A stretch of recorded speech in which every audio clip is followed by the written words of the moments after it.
When I was 8 years old, I discovered how silent a house could become in the middle of the afternoon. Mom was working at the hospital, Dad was at the repair shop, and my sister Kia was still at school. Those empty hours felt endless. I would stand outside my mother's bedroom, staring at the dresser as if it held some kind of secret. My hands trembled every time I opened the top drawer. Inside were neatly folded stockings, slips, and other things I couldn't explain my fascination with. Back then, I didn't know any of the words people use for feelings like mine.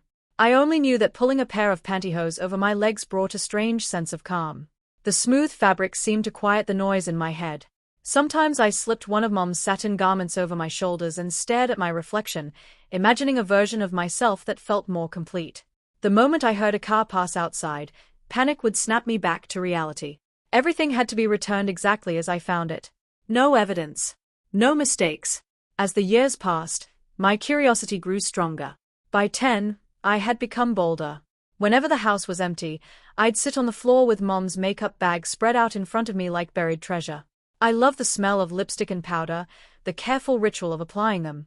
Even though I barely knew what I was doing, I'd copy the movements I'd watched her make in the bathroom mirror, slowly applying color, pressing my lips together, adjusting every detail. Then I'd scrub it all away before anyone returned home. Some nights, I fell asleep wearing one of her nightgowns beneath my blankets, terrified that she might walk into my room and discover my secret. But the person I watched most closely wasn't Mom. It was Kia. She was 3 years older than me and carried herself with a confidence I couldn't understand. Everything seemed effortless for her. She laughed easily, moved gracefully, and never appeared to question who she was. I would sit nearby pretending to read while secretly studying every detail. The way she styled her hair, the way she spoke with friends, the way people seemed naturally drawn to her. More than anything, I envied that certainty. I wanted to know what it felt like to move through the world the way she did. Eventually, Mom's clothes stopped holding the same appeal. They belonged to another generation. Kia's wardrobe felt closer to the person I imagined myself becoming. Her colorful skirts, oversized sweaters, soft leggings, and delicate accessories felt exciting and familiar all at once. Every item seemed connected to a version of myself I only dared acknowledge when I was alone. At first I told myself it was just curiosity.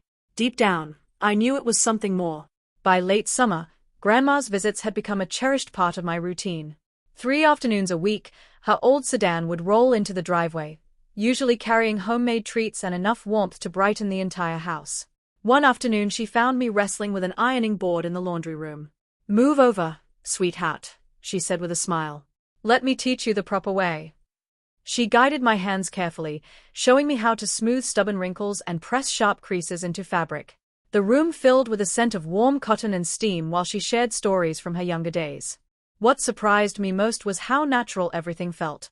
There was never judgment in her voice. Never hesitation. She simply treated me like the granddaughter she saw standing in front of her. As the weeks passed, our conversations grew easier. We folded laundry together, changed bed sheets, baked cookies, and spent long afternoons talking about life. Sometimes she offered gentle advice about confidence, posture, and self-respect. Other times she simply listened. She noticed the small changes before anyone else. The way I carried myself. The way I smiled. The way happiness no longer seemed like something I had to borrow. "You've grown so much this summer," she told me one evening as we sat on the porch with glasses of lemonade. The setting sun painted everything gold around us. I laughed softly. "You think so?" "I know so." Her answer came without hesitation. The breeze stirred the hem of my dress as I looked out across the yard. For a moment, neither of us spoke. Then Grandma reached over and squeezed my hand. "You seem lighter now," she said. "Like you're finally allowing yourself to breathe." The words settled deep inside me. Because she was right. For years I had felt trapped between who people expected me to be and who I secretly wished I could become. But little by little, that distance was shrinking. The chores, the lessons, the long conversations, and the ordinary moments spent with people who accepted me, they were changing something fundamental inside me. For the first time, the future didn't feel like something to fear. It felt like something I could actually look forward to. And that realization was worth more than anything else that summer had given me. The celebration carried on long after the surprise had settled in. Clusters of friends gathered around me, offering compliments that left my cheeks burning. They admired the dress, the hairstyle, the carefully chosen details that had made me feel special all day. Even Jake, who usually struggled to say anything serious, managed a shy smile. You look really great, Carol. That simple sentence hit harder than I expected. Across the room, Dad stood with his arms folded, quietly observing everything. He wasn't the loud, emotional type, but the pride in his eyes said more than words ever could. Mom, on the other hand, floated from table to table like a whirlwind of happiness, making sure every detail was perfect while stealing glances at me every few seconds. The dance floor filled as music echoed through the hall. Laughter blended with conversation. Camera flashes sparked from every direction. Someone dimmed the lights and projected a slideshow onto the far wall. Photo after photo appeared. Summer memories, ballet lessons, baking afternoons with grandma, shopping trips, sunlit afternoons in the backyard.